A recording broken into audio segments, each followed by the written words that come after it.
Olá, estamos dando início a mais um programa Debates Le Monde Diplomatique Brasil, uma iniciativa do jornal Le Monde Diplomatique Brasil, em parceria com a TV PUC, com o canal universitário e com a TVT, a TV dos Trabalhadores.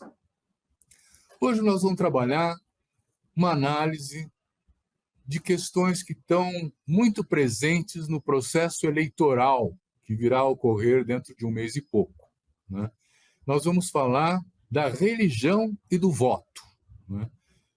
Já sabemos da influência da religião nos processos eleitorais, temos acompanhado isso nos últimos pleitos, né? E agora nós vamos pesquisar, nós vamos conversar com uma pesquisadora, que eu vou apresentar para vocês agora, né? Que é uma especialista na área da pesquisa de religião, na área da pesquisa dos evangélicos, né? E trabalha... Deixa eu apresentar para vocês a Lívia Reis. Lívia, muito obrigado por estar aqui com a gente. É uma ótima oportunidade para esclarecer os nossos telespectadores sobre esse cruzamento das eleições com a religião, se isso é possível, se acontece, como é que é, né? A Lívia é antropóloga, ela é pesquisadora da Universidade Federal do Rio de Janeiro e do ISER, do Instituto de Estudos da Religião, né? E ela estuda religião e política, né? Então, é a pessoa certa para a gente estar com ela aqui, para podermos conversar sobre o que vai acontecer nessas próximas eleições e que influência tem as religiões nessa questão. Então, Lívia, muito obrigado por estar com a gente, né? Obrigada a vocês pelo convite, Silvio. Aproveitando da sua experiência, dessas pesquisas que você tem realizado no ISER, né, eu queria que você apresentasse um pouco para a gente o resultado dessa pesquisa sobre as candidaturas e a identidade religiosa. O que é isso? Que significado tem para as eleições? Você pode contar para a gente? Posso sim, sempre um prazer ocupar esses espaços, né, falar de um assunto tão importante nessa época, né, que a gente vê pipocar aí nos noticiários, referências, né, à importância da religião, ao aumento de candidaturas com identidade religiosa e até ao protagonismo mesmo, né, de lideranças que lideranças religiosas vêm ocupando nos pleitos eleitorais no Brasil nos últimos anos, né? Então, quando a gente fala de candidaturas com identidade religiosa, e aí eu vou fazer referência aos dados que foram divulgados, eu acho que na semana passada, pelo Instituto de Pesquisa e Reputação de Imagem, o IPRI, né, que foram coletados lá com o Tribunal Superior Eleitoral, falando das candidaturas, de um aumento de candidaturas com identidade religiosa entre os anos 2000 e 2024. Né? Eles estão afirmando que esse número aumentou 228%. Né? O que isso significa? Que as candidaturas que se identificam de alguma forma como religiosa no nome de urna, o pastor fulano, padre cicrano, as candidaturas que fazem essa referência religiosa, elas aumentaram em relação às candidaturas gerais, né? Então, acompanhando o aumento das candidaturas gerais, ou seja, você tem um aumento de pessoas que se candidatam, mas, paralelamente, você tem um número ainda maior de pessoas que se candidatam fazendo referência à sua identidade religiosa. Como é que se descobre isso? O TSE libera esses dados para quem quiser, né? Você baixa lá no site do TSE, o banco de dados que eles fornecem, e você consegue filtrar, separando, né, por nomenclaturas, né, que fazem referência a pai de santo, mãe de santo, pastor, padre, missionário, irmão. Essas nomenclaturas, no nome de urna, você consegue filtrar e ver quem que se candidatou fazendo essa referência religiosa. Por que isso é importante?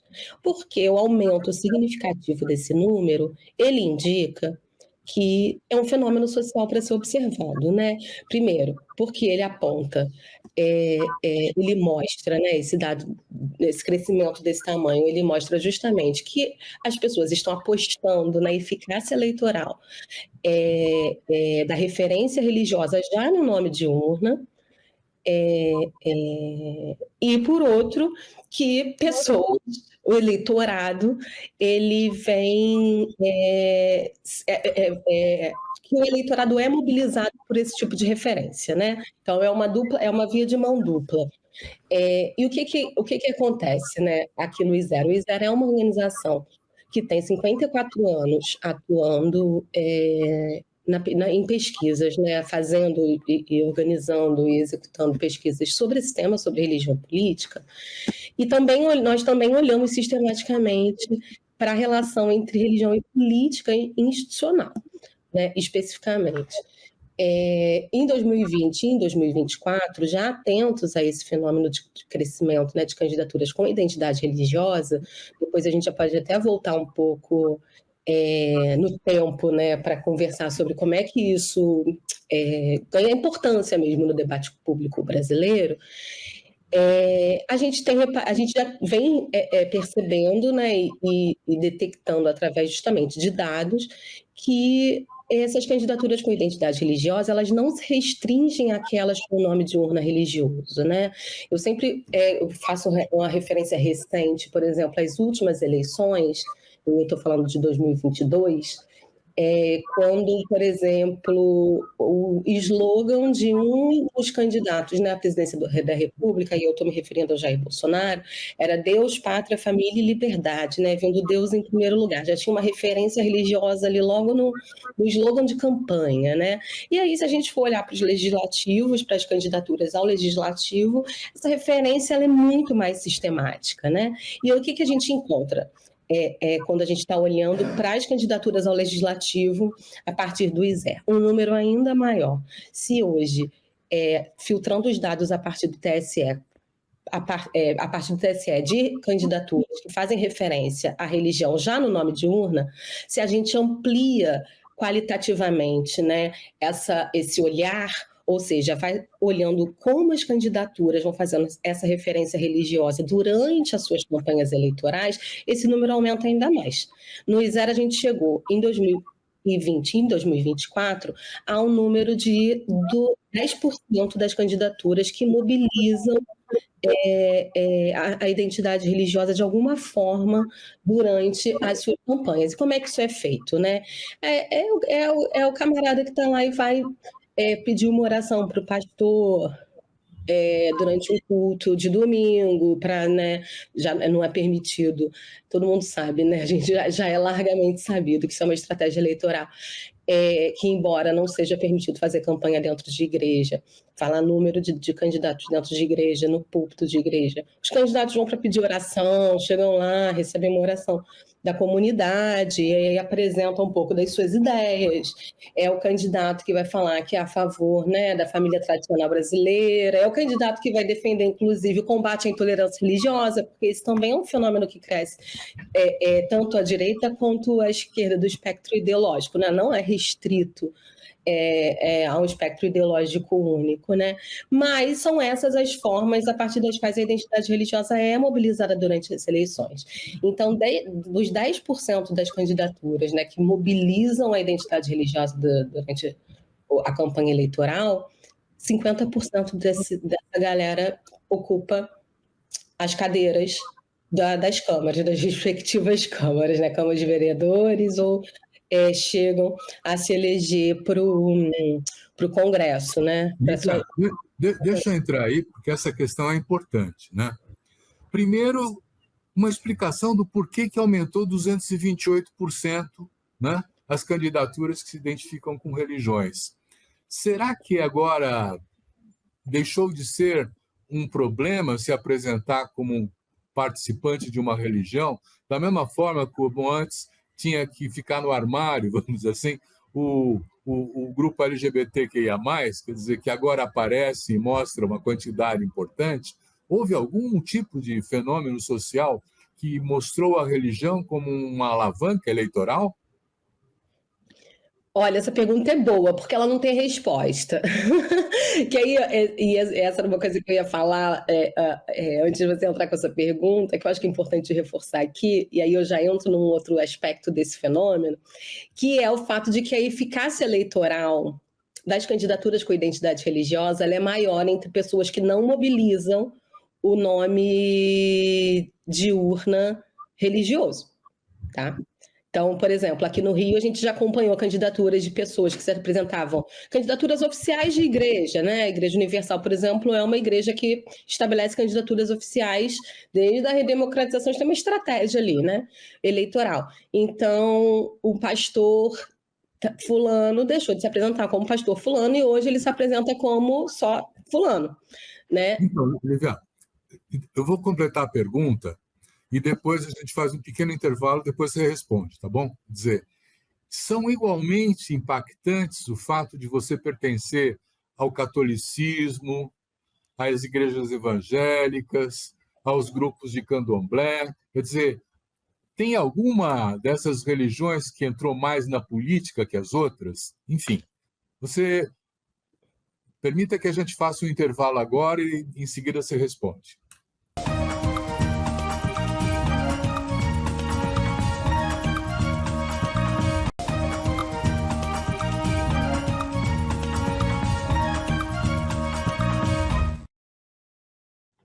Então, como é que é? Tem alguma religião que se destaca nesse caso? Eu gosto muito desse assunto. Esse é um assunto que me mobiliza muito, né?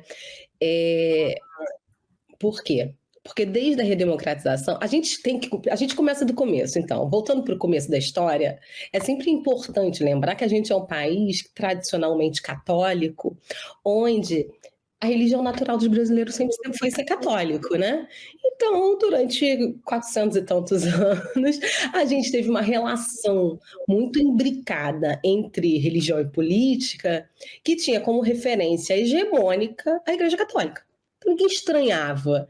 Por isso que eu acho muito interessante, né? Como é que a entrada dos evangélicos na política, e aí eu sempre coloco mil aspas, mas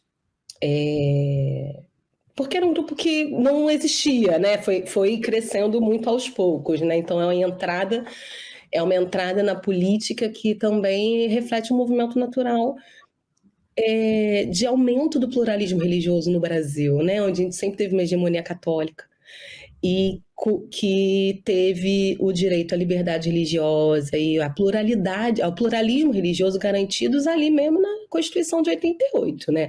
Beleza, a gente faz lá a separação entre igreja e Estado em 1891, mas, desde então, a gente sabe muito bem que as religiões, por exemplo, indígenas e de matriz africana, continuaram sofrendo perseguição pelo próprio Estado, né? Aqui no Rio de Janeiro a gente tem um exemplo clássico muito recente, que é a da coleção Nosso Sagrado, que era um conjunto de peças, né? Um conjunto de objetos santos ou de santidades de matriz africana que foram recolhidos pela polícia e estavam lá expostos no Museu da Polícia, no Rio de Janeiro, como pertencentes à coleção Magia Negra.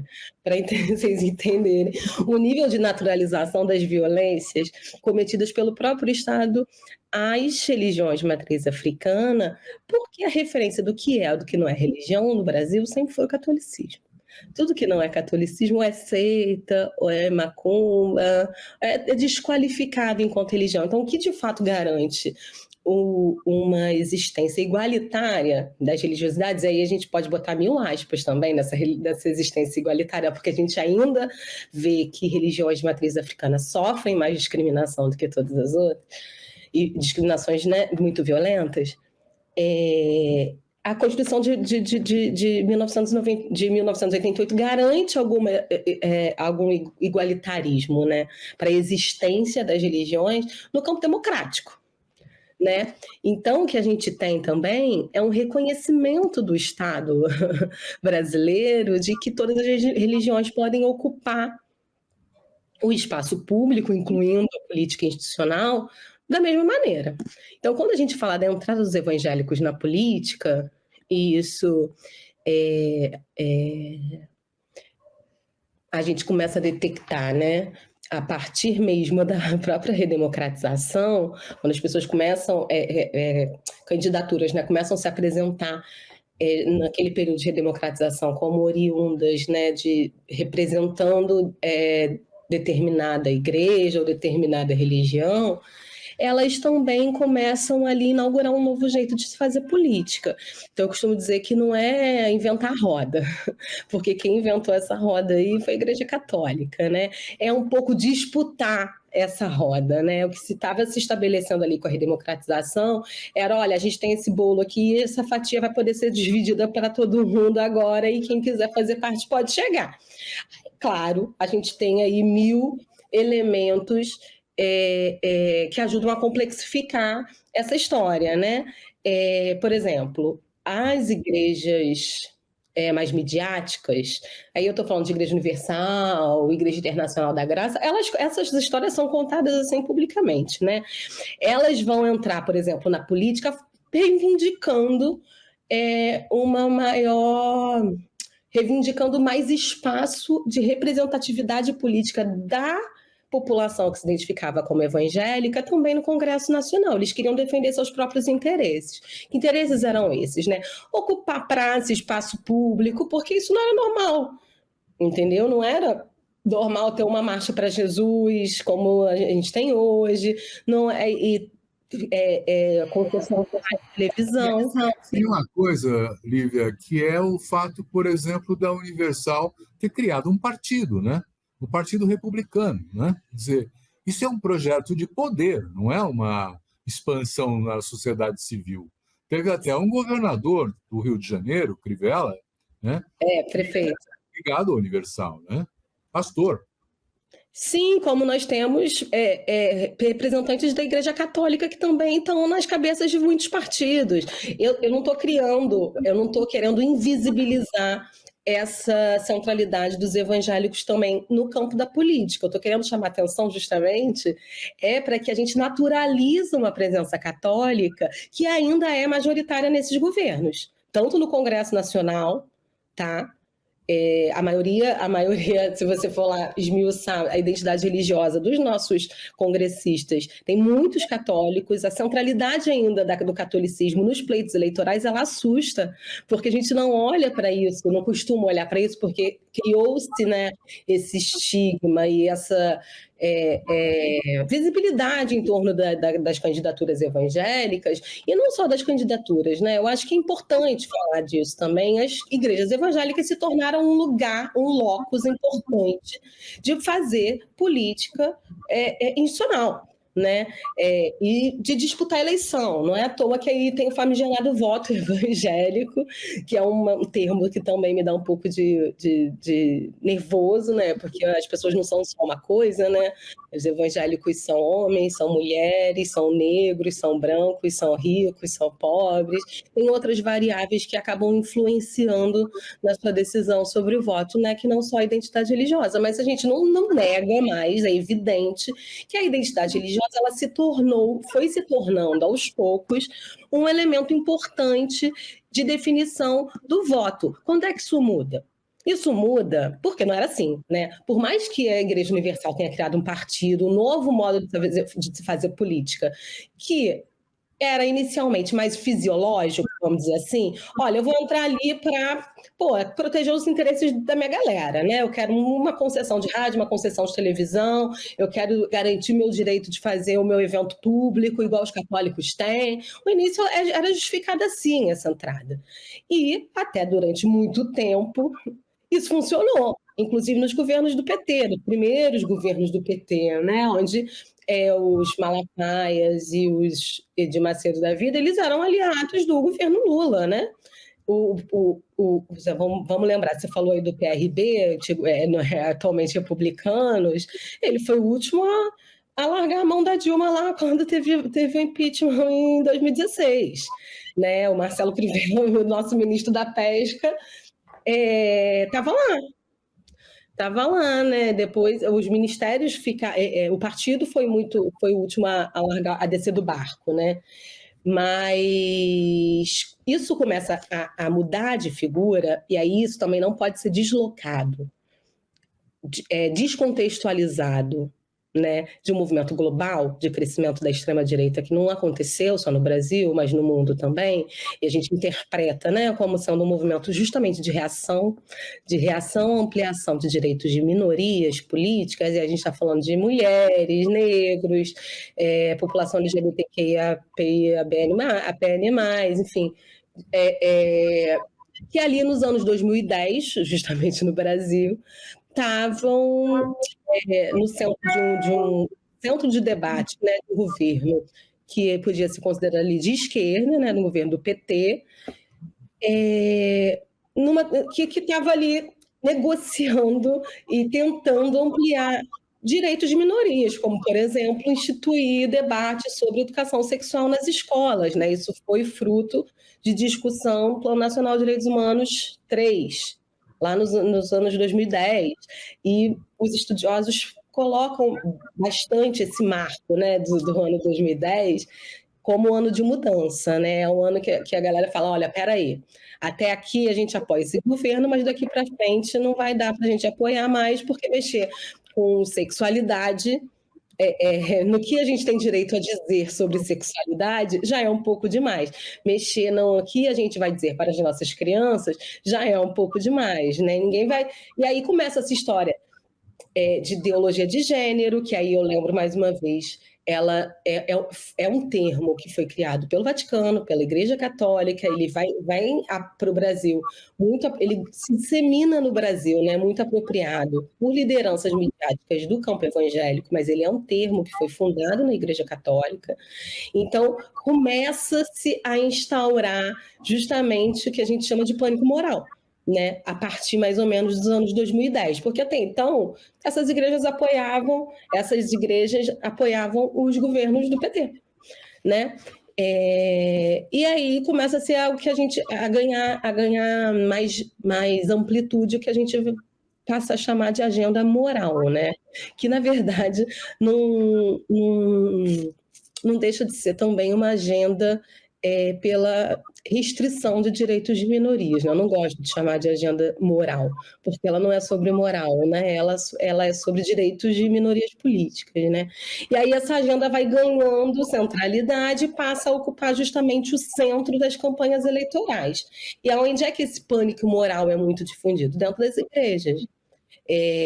As igrejas, e aí eu gosto também de chamar atenção para isso, que as igrejas, elas também, com o advento de novas tecnologias, elas deixam de ser só a igreja, o templo, aquele lugar que a pessoa vai para rezar, né? Quando você começa a fazer parte de uma comunidade religiosa e a qual você frequenta 1, 2 vezes na semana, você começa também a participar de grupos de WhatsApp, você recebe conteúdos religiosos, você segue páginas de conteúdos religiosos, e essas páginas e esses grupos começam também a fazer circular conteúdos políticos que vão ajudar a produzir e disseminar esse pânico moral, né? Então, também, para além desse contexto global de aumento da extrema-direita, é importante a gente também falar do advento de novas tecnologias, da falta de regulação das mídias sociais, que permitem essa livre circulação de conteúdos que são falsos, né? Tem uma pesquisa do pessoal aqui da FRJ,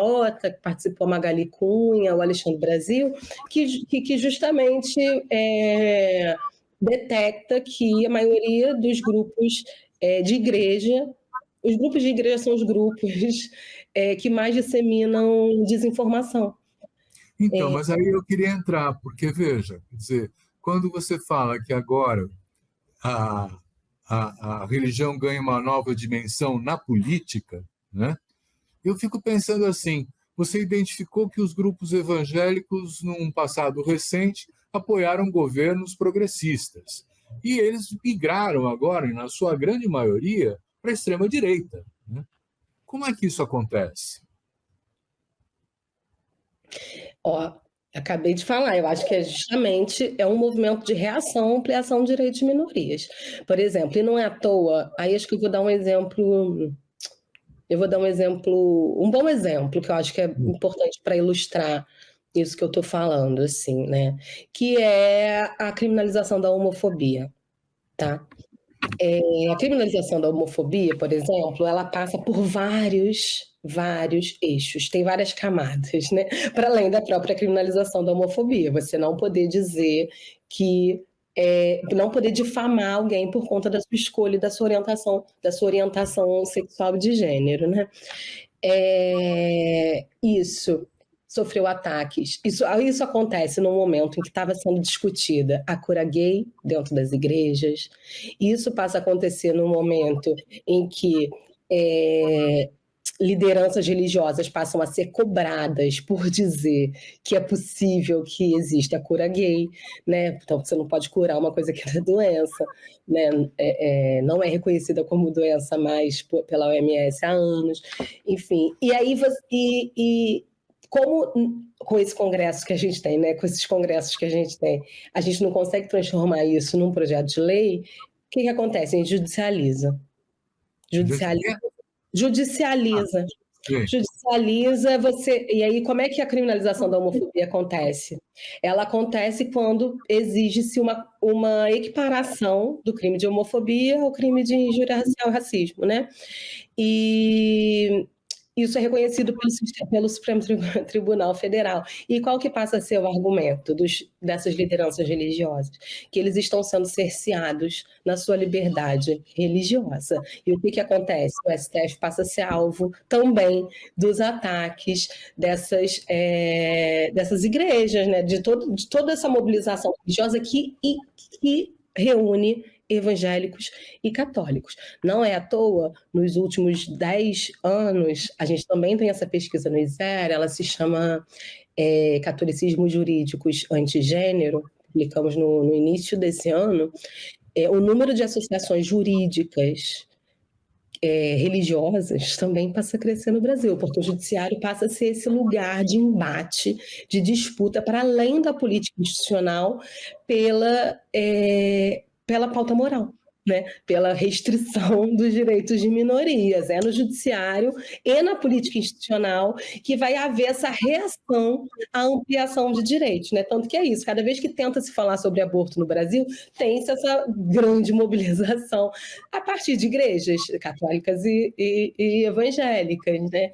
Toda vez que tenta se pautar aprimorar a legislação sobre a própria homofobia. Aí isso, aí a liberdade religiosa entra no jogo, porque assim, está escrito na Bíblia que eu não posso ser gay, como é que eu vou passar essa informação para os meus fiéis, né, para os membros da minha igreja? E aí começa-se todo esse debate sobre liberdade religiosa e a liberdade das pessoas de não serem agredidas diante da sua orientação sexual. Então, só que o que a gente acontece no Brasil? A gente tem um sistema de freios e contrapesos, né? Nenhum direito ele é absoluto. Nenhum direito pode ser absoluto, né? Ele vai ser colocado ali na balancinha, vai ter uma hora que um vai pesar mais que o outro, e em determinados contextos eles vão valer mais. Da mesma forma como existe gente que pensa diferente, né? Quer dizer, e é legítimo que pense diferente, né? As igrejas também não são homogêneas, né? Quer dizer, do ponto de vista, por exemplo, dos evangélicos, tem alguns grupos progressistas que estão militando para transformar, né, não só as próprias igrejas, mas a realidade brasileira através do voto, né? Você tem grupos de esquerda, evangélicos, tal. Como é que você vê essa diversidade? É tudo no mesmo saco? Não, de jeito nenhum. A gente também é isso, a gente cai da cama cada vez que a gente escuta falando os evangélicos, né? Porque quem é essa massa evangélica, né? A gente já pode começar questionando quantos são os evangélicos, né? Porque o nosso último censo é de 2010, a gente está em 2024, não sabe quantos evangélicos tem nesse país ainda, porque os dados não foram divulgados. Mas a gente tem uma projeção aí de que hoje, né, 30%, entre 30% e 35% dos brasileiros sejam evangélicos, se identifiquem como evangélicos.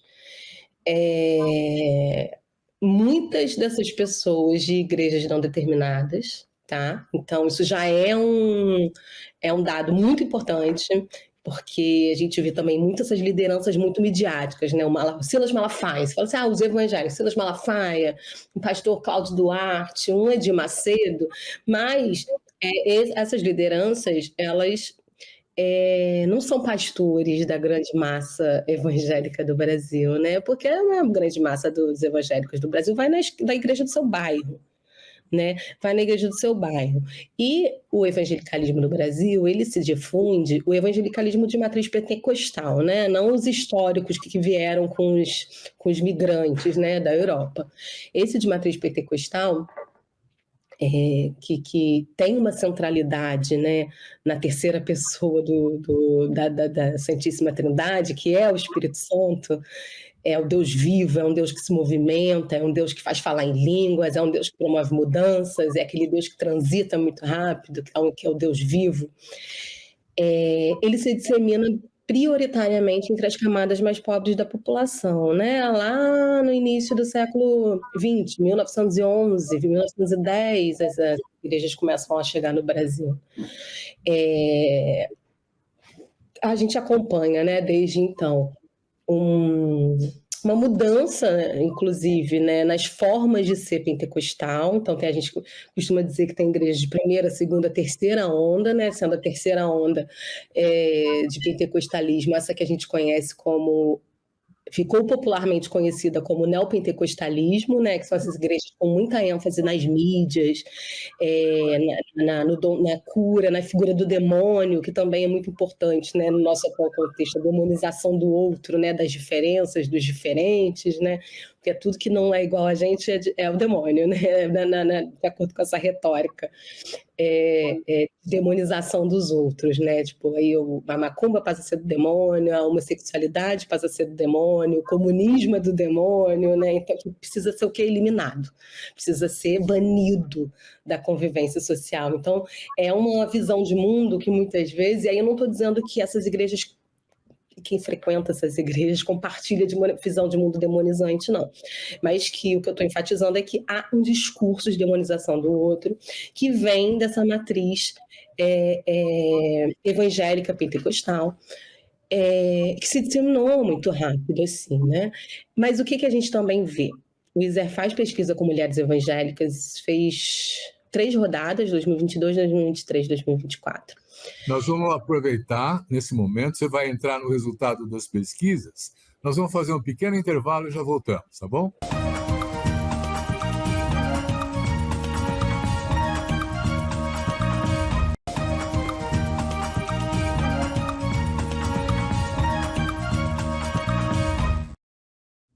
Lívia, para poder situar melhor essa história que você vai apresentar para a gente a respeito das mulheres evangélicas, né? Eu queria salientar que há uma substituição, num certo sentido, daquilo que eram as escolas das comunidades eclesiais de base da Igreja Católica nos anos 70, nos anos 60, e hoje o trabalho que faz a Igreja Evangélica na periferia, né? Que oferece condições de sociabilidade, espaços de encontro, o apoio coletivo, enfim, toda uma série de coisas que o Estado não oferece. Lá o Estado é mínimo na periferia, né? Quer dizer, e a igreja acaba substituindo, num certo sentido, algumas coisas, né? É nesse sentido que eu acho que a discussão sobre as mulheres evangélicas podia aproveitar um pouco essa realidade, vamos dizer assim, na qual eles estão inseridos, né? Como é que você vê isso? Dá para fazer essa ponte? O que eu estava falando antes era justamente isso, né? Porque como cresce nas periferias urbanas do Brasil, o evangelicalismo, o segmento pentecostal, de uma forma geral, ele também é muito diverso. Ele é muito diverso, ele é essencialmente feminino, né? Ele tem uma maioria de mulheres negras, de mulheres que são pobres, que também vão pautar a sua percepção sobre política e a sua visão de mundo a partir da realidade que elas vivem no seu cotidiano, né? Então, o que essas pesquisas mostram para a gente? Que essas mulheres que se declaram, né, evangélicas, sobretudo pobres e negras, elas não vão criminalizar a homossexualidade, né? Eles vão dizer, olha, eu respeito a escolha do meu amigo que quer ser gay, porque eventualmente esse amigo que é esse outro que é o gay da família é o primo, é o irmão que cuida do filho quando ela precisa ir trabalhar ou pega na escola, ou que vai estar ali naquela rede, fazendo parte de uma rede de cuidado cotidiana, que é muito necessária para que mulheres possam existir, trabalhar, cuidar de seus filhos e garantir o futuro da sua família, né? Então, a gente vê, conversando com essas mulheres, que esse pacotezinho da extrema-direita, né, Deus, Pátria, Família, ele dificilmente é comprado na integralidade por pessoas do segmento evangélico. Claro, vão ter exceções, né? A gente vai conseguir encontrar facilmente, sobretudo quando a gente fala de homens, pessoas que vão comprar aquele pacotezinho completo, que é contra a homossexualidade, porque não pode dar mau exemplo para as crianças, que quer garantir o futuro, quer garantir uma moral, né, digna para seus filhos. A gente vai ver isso. Mas na realidade que a gente encontra no cotidiano ali, é de pessoas que estão ali revendo, negociando seus valores e o que elas têm de concepção de mundo a partir do que elas entendem como certo e errado diante do cotidiano que elas vivem. Então, por exemplo, a gente tem escutado cada vez mais falar, os evangélicos sofrem preconceito. Você pergunta, olha, você como evangélica, você acha que você sofre preconceito? Elas falam, olha, a gente até sofre, mas não é o preconceito igual os afro-religiosos sofrem, é um preconceito diferente. Ninguém vai lá destruir a minha igreja. Entendeu? O que a gente sofre talvez tenha a ver com preconceito de classe, aquele cara que acha que a gente é burro porque tem menos acesso, escolheu a religião porque tem menos acesso à informação, que não é verdade, né? A gente hoje, no Brasil, a gente também vê o crescimento do segmento evangélico entre classes médias e altas, né? Vamos lá, a filha da Xuxa, a Bruna Marquezine, é crente, entendeu? Então, isso não tem a ver com... tem um preconceito de classe também. Mas o que eu quero dizer é isso, nenhum pacotezinho desse é comprado fechado por pessoas que precisam ali estar o dia inteiro negociando a sua sobrevivência, o seu cotidiano, que estão vendo o preço do mercado subir ou descer, que estão sentindo na pele as consequências da política institucional nas suas vidas. Por outro lado, Silvio, eu acho também que é isso, né? É importante isso que você disse sobre a presença massiva, né, de igrejas em áreas periféricas, mas também é muito comum esse discurso de que a igreja só existe porque não tem Estado, o que não é verdade. Desde que o Brasil é Brasil, a relação entre igreja e Estado ela é muito intricada, né? Então, se a gente olha mais uma vez para o catolicismo, a gente vai ver que todas essas ações de assistência social que hoje são praticadas muitas vezes pelas igrejas evangélicas, elas foram historicamente feitas e desenvolvidas pela Igreja Católica, né? Temos aí várias instituições católicas que se forjaram nessa relação muito próxima com o Estado e foram viabilizadas pelo Estado para que pudessem continuar existindo. A mesma coisa hoje, a gente poderia dizer, de algumas políticas assistenciais de igreja, como, por exemplo, políticas de assistência à dependência química. Se a gente for olhar, né, para as comunidades terapêuticas, elas recebem um financiamento estatal. Então, não é só assim. E, enfim, não dá, se a gente pensar, então, que favelas e periferias são espaços onde o Estado está presente, sim, mas de maneira muito violenta, intermitente, violenta, através de seus braços armados, né, das polícias que chegam atirando, que fazem operações policiais e matam moradores, enfim, é uma presença do Estado que é muito intermitente. Então, ela está ali presente, né? Tem a escola, tem um agente de saúde que vai bater na tua casa falar para você vacinar o seu filho, então o Estado está presente ali de várias maneiras. O que a gente pode afirmar é que ele é insuficiente. Ele é insuficiente, ele não atende todas as demandas e a igreja, de fato, ocupa prioritariamente esse lugar de ajudar no cotidiano de cuidado de muitas famílias brasileiras. E não é só de cuidar, vou ficar com seu filho para você trabalhar, isso acontece também. Mas essas redes que vão se formando a partir das igrejas, né? Mas é onde você consegue formar uma rede que vai te indicar para um trabalho, é onde você consegue formar um lugar onde você vai sentir uma paz nesse mundo corrido que você vive, onde você vai conseguir uma paz e vai ser um lugar onde você vai conseguir, enfim, fica feliz, mesmo que seja durante uma horinha, e isso é o que essas mulheres mais informam, assim, sobre a importância das igrejas nas suas vidas, e isso deve ser levado em consideração. Muito bom. Nós vamos fazer mais um intervalo, e é o último, e depois voltamos.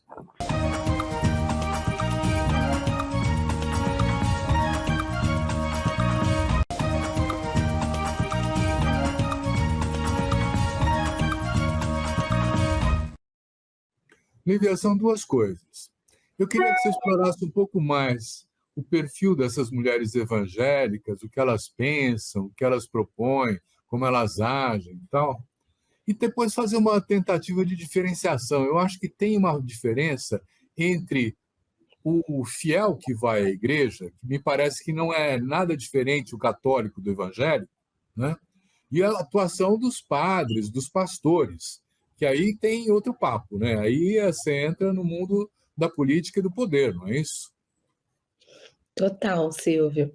Eu acho que esse também é um elemento muito importante, né, que a gente tenta estabelecer de diferenciação mesmo quando a gente vai falar de segmento evangélico, né? Uma coisa são os fiéis.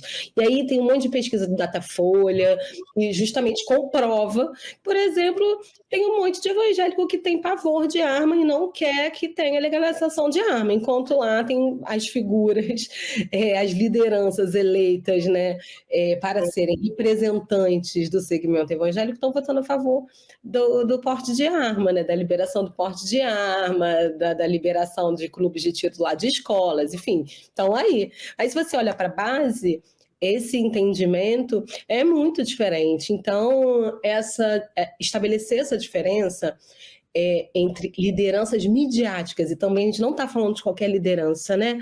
Porque se a gente for olhar para o número de estabelecimentos religiosos no Brasil, que são muitos, a gente vai ver que muito poucos desses estabelecimentos religiosos, eles são liderados por lideranças que têm alguma relevância política, né? A maioria é liderada por um cara que tem, inclusive, outro emprego além de ser pastor. Ele é pastor e mais alguma coisa, não se dedica integralmente à sua igreja porque não pode. E, enfim, então é muito importante pensar nessa diferenciação entre figuras que são lideranças midiáticas, as lideranças que estão aparecendo na mídia, que estão tentando se articular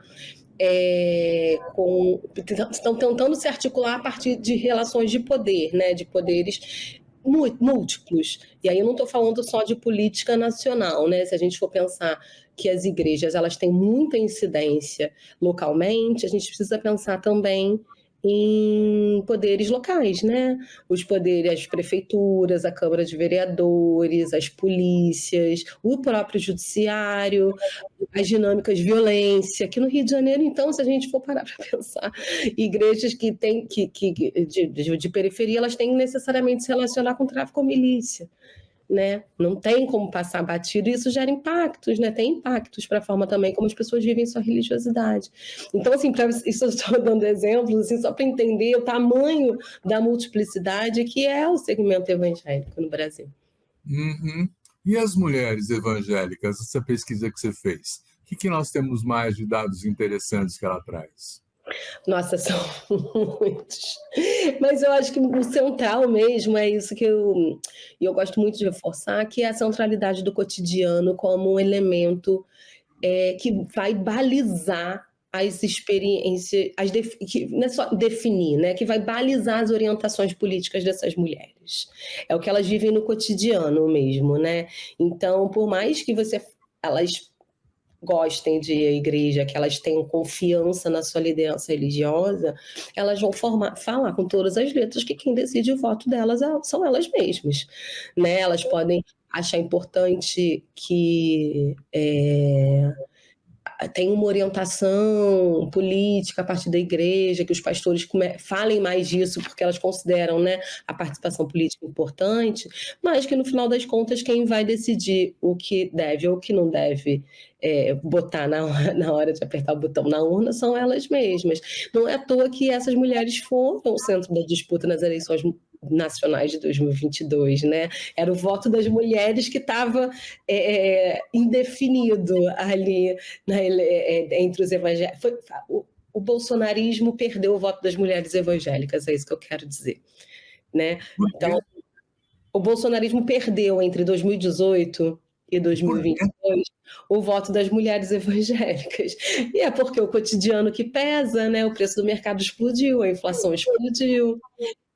Teve a pandemia, a condução do Bolsonaro, por exemplo, na pandemia, foi execrada pelas mulheres, sabe? Mulheres que estavam ali tendo que cuidar de filho dentro de casa, porque não tinha escola, mulheres que estavam preocupadas com com a sua própria família, né? E que estavam centralizando aquela dinâmica de cuidado que recai sobre as mulheres, né? Então são elas que centralizam todas as dinâmicas de cuidado da sua família, seja ela estendida ou não. E era elas que estavam tendo que manejar ali enquanto tinha um presidente da República que estava imitando uma pessoa sem ar no hospital. Aquilo foi um traje. E isso foi mencionado por todas as mulheres que a gente entrevistou como sendo um elemento que prejudicou a imagem do Bolsonaro para elas. Foi a falta de autoridade. Mas aí tem uma contradição, porque você está falando que é o cotidiano que determina o voto, mas toda a campanha eleitoral está em cima de uma pauta moral. Por quê? É porque a pauta moral ela não está separada do cotidiano. Esse que é o pulo do gato, né? E isso que a gente tenta meio que desmistificar. E é isso, entender melhor nessas pesquisas, né? Porque, por exemplo, o que é pauta moral? Né? Já falando, olha, a gente quer defender a família, a gente quer defender a infância, a gente não quer ideologia de gênero. E aí, quando a gente vai perguntar para essas mulheres qual que é a maior preocupação delas e o que faz elas ainda saírem de casa para votar, né? Porque também tem um sentimento, uma expectativa meio negativa, assim, em relação aos futuros possíveis, né? Sobretudo se você é pobre no Brasil. Então, se você ainda sai de casa para votar, é porque tu tem filho. Porque tu quer deixar um futuro, um Brasil melhor para esse filho. E aí, onde é que a extrema-direita atua também muito? É explorando essa perspectiva de futuro a partir dessas pautas morais. Então, quando ela está falando, olha só, tem aqui uma ideologia de gênero que a esquerda e o comunismo querem implantar, isso é perigoso para o seu filho, não é porque ele é ser gay. A gente respeita ali a escolha dos outros. A questão é que isso sexualiza crianças, isso aumenta os casos de abuso sexual infantil, e aí, assim, ignorando dados, né? E a gente ignora, por exemplo, nesse discurso, que os casos de abuso sexual infantil, eles são... mais de 80% dos casos de abuso sexual infantil, eles são dentro da casa das próprias vítimas, né, feitas por seus próprios familiares. Então, assim, são discursos que aí, esses sim são contraditórios, sabe? Porque eles exploram um lado, o lado que eles querem explorar porque produzem pânico moral para essas mulheres que estão justamente preocupadas com os seus filhos, com o seu futuro da sua família, com alguma expectativa de futuro. Então, se você fala, olha, isso vai sexualizar o seu filho, entendeu? Isso vai deixar seu filho mais vulnerável a sofrer um abuso sexual em outros lugares. Isso vai deixar uma mãe aterrorizada. Então, isso não é falado em cima, quando a gente vai falar de pauta de campanha, mas essas mulheres entendem dessa forma. Por isso que ganha tanta dimensão. E sobre a juventude, hein? Eu tenho entendido, em muitos casos, que há uma decepção com o sistema político, ele não transforma nada, ele não representa ninguém, o jovem tem dúvidas se vale a pena votar, se não vale a pena votar, e ele está preocupado com o futuro dele, o que vai acontecer comigo, com a minha profissão, onde é que eu vou trabalhar, né? Essas coisas. Os jovens estão engajados também ou não? Eu acho que é sim e não. Não é à toa que a gente vê, por exemplo, um aumento também muito significativo, né, do discurso de coach, né? Não só por candidaturas, mas também dentro de igrejas, né? São igrejas pentecostais que vêm explorando cada vez mais valores neoliberais mesmo, né? Explorando o neoliberalismo como uma concepção de mundo, né? Uma ênfase no foco, no mérito, no individualismo e aquele discurso de que se você quer, você consegue, né? Se você for em qualquer igreja universal, e aí eu falo com conhecimento de causa, porque eu pesquiso a Igreja Universal especificamente há mais de 15 anos, você vai ver essa referência, né, a um discurso neoliberal de mundo nas suas teologias, né? Então, a juventude, ela é mobilizada pela ideia de que se você se esforçar, você consegue. Que é o que se vê também em muitos discursos de coach, né? Que você tem que se esforçar muito, que você tem que sacrificar, uma ideia de sacrifício que não é uma ideia de sofrimento, necessariamente, né? Uma ideia de sacrifício como uma oportunidade de crescimento. Isso é muito explorado dentro de igrejas, isso é muito explorado por coaches religiosos, por pastores, por coaches de maneira geral, e vem ganhando, e vem sendo difundido muito rapidamente entre a juventude, que vai passar a acreditar e a confiar e a votar em candidaturas que apresentem essa concepção mais neoliberal, né, de mundo como uma plataforma de campanha e de econômica, né, como uma plataforma econômica, né. Não é à toa que a gente vem no Brasil também acompanhando justamente essa supressão contínua de direitos, sem nenhuma resistência, nenhuma, né, imagina, mas com pouca resistência popular, né? Porque essa, por exemplo, é uma pergunta que a gente faz na pesquisa das mulheres, né? Se elas preferem trabalhar sendo empreendedoras ou se elas querem carteira assinada, e apesar de todo mundo gostar de ter esse direito, essa ideia da autonomia do trabalho do trabalho autônomo, ele é muito explorado e valorizado dentro das igrejas, né? Tem-se o trabalho em regime CLT como associado meio que a uma escravidão. O trabalho que vai te impulsionar para a riqueza, para a prosperidade, para vencer na vida, é o trabalho autônomo, é você se tornar um empresário. Então, não é à toa que a gente tem culto de empresários, aposta no empreendedorismo, e a juventude é facilmente cooptada por essa promessa de futuro onde direitos sociais são completamente suprimidos e há uma aposta nessa ideia de mérito individual, onde é o self-made man, né? Que você vai vencer por suas próprias pernas. Então, mas você sabe que eu tenho ouvido, assim, às vezes, até de gente que mora nas favelas, na periferia, que ou o filho vai para o tráfico ou vai para a igreja, quer dizer, não tem outra opção, né? Quer dizer, como é que é essa... Porque você está falando de um empreendedorismo que é uma fantasia, quer dizer, muito poucos conseguem esse sucesso, né? Mas eles estão pensando isso meio que encaixados dentro da igreja que oferece essa visão de mundo para eles. Quer dizer, se nós abstrairmos isso, nós vamos pensar assim, de fato, a juventude está com opções reais ou isso não é verdade? Quer dizer, a igreja é uma fuga para garantir um espaço protegido? Eu não diria nenhuma fuga, a igreja é uma ferramenta de fato. E aí, quando eu falo que é uma ferramenta de fato, é porque esse discurso, ele não é vazio. Ele não é só vazio, né? Então a gente vai ver igrejas, né, quando elas têm mais infraestrutura, elas vão oferecer, sei lá, uma aula de administração financeira, vão te ensinar, vão te profissionalizar para você mexer num computador e aprender a fazer conta no Excel para você montar o seu próprio negócio. Eles também vão te dar umas ferramentas que vão te dar as ferramentas que vão te permitir existir num capitalismo neoliberal 2.0, entendeu? Também não é só um discurso, né? Eles estão ali também trabalhando em te dar ferramentas para que você possa conseguir prosperar sozinho. E tem gente que consegue, né? E esses testemunhos de pessoas que conseguem, aí as que não conseguem não entram nesse jogo, né? Porque não tem espaço para todo mundo. Mas o testemunho de pessoas que conseguem vai motivando outras pessoas a se inserirem e acreditarem e apostarem nesse tipo de postura e de discurso. Lívia, nós estamos chegando perto do final, o papo está muito bom, mas o tempo corre, né? Eu queria fazer uma última pergunta para você, antes de te agradecer e tudo mais, né? Quer dizer, as igrejas evangélicas, elas estão com presença nas redes sociais também ou não?